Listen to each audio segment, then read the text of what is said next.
Good morning again. Scott here, known as Cantaloupe to some online, and I'm bringing another subject to you that's interesting to me. It might be of interest to you or someone you know, and that is the idea of honest work versus dishonest work, I guess would be the opposite, logically, right? And the perspectives people have and the ways they justify both of these things, turns out it's kind of funny. There's whole movies and books about this idea. For example, Reservoir Dogs by Quentin Tarantino back in the 90s is an exploration of being legitimate and proper from the perspective of the criminals. It's an interesting movie. If you're not opposed to gore and violence, it's a pretty entertaining movie. I recommend it. But thing is, there is a perspective, right? And it involves dishonest work in this case.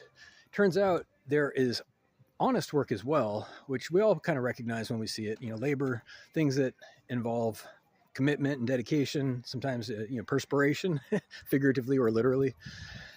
Blood, sweat, and tears, brains, talent, and hard work, again, are usually signs of honest work.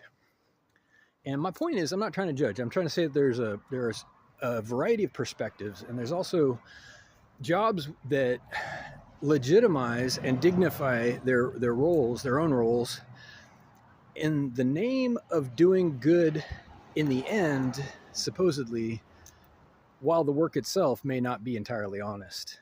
You may see where I'm going with this already. I'm talking about security jobs.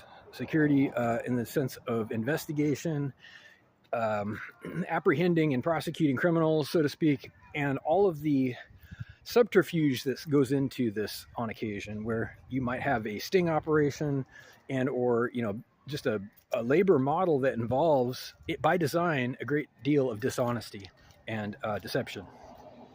So there's something to learn from this. Actually, I think there's a very important and fundamental truth to be learned from the idea that a good job might involve dishonesty by design.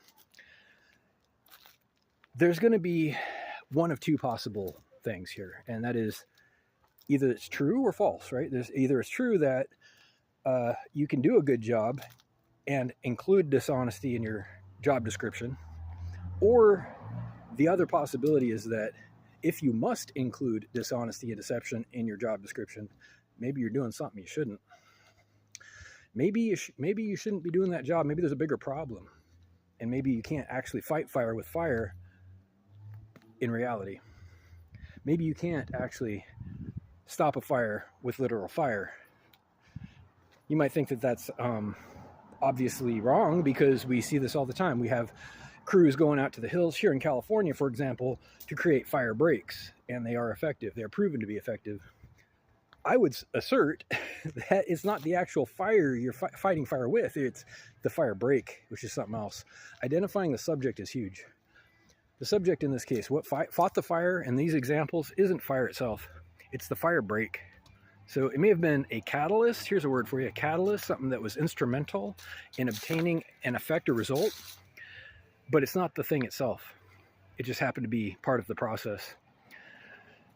So to tie this back to the original subject of honest work, if dishonesty is sometimes called for in the line of a good, honest job, it can't be the central thing. It can't be the main thing.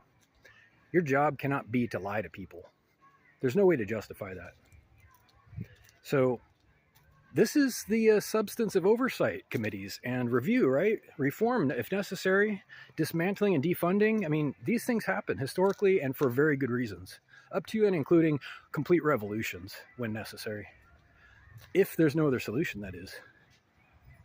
Consider that dishonesty is a disservice, and it cannot be the main thing. So that's a lot to say about it. Reach out with questions or comments to whiteheartrobot@gmail.com. Thank you.